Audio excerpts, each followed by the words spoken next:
Easy peasy is what we're doing here.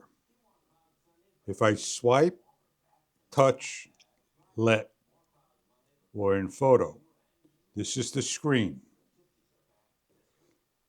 Your memory, playback, photo mode. This is where you get into your photo area. Turn on and off your timer, change your field of view, change the aspect ratio of M all the way up, and change the way it takes your photos. This is your zoom. You have to hold it to get to the zoom.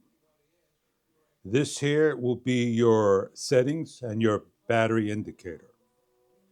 In settings, you have exposure auto.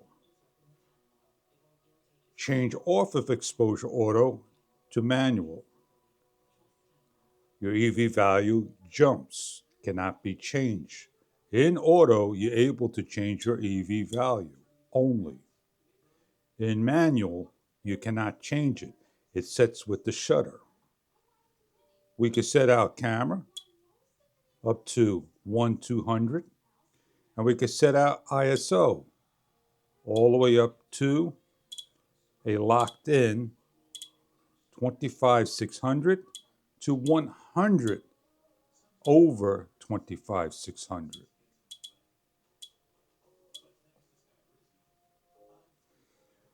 When we hit confirm, we go back to the main screen.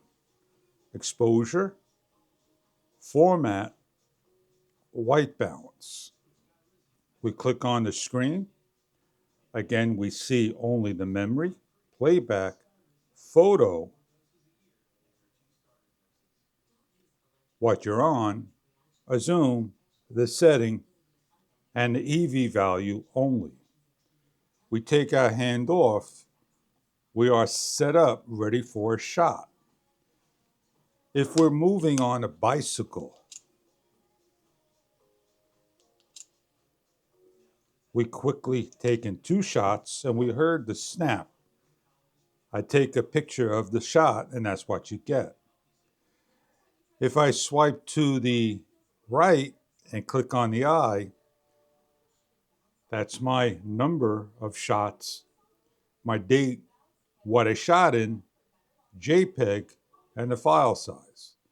That is how the camera works in photo. Easy peasy.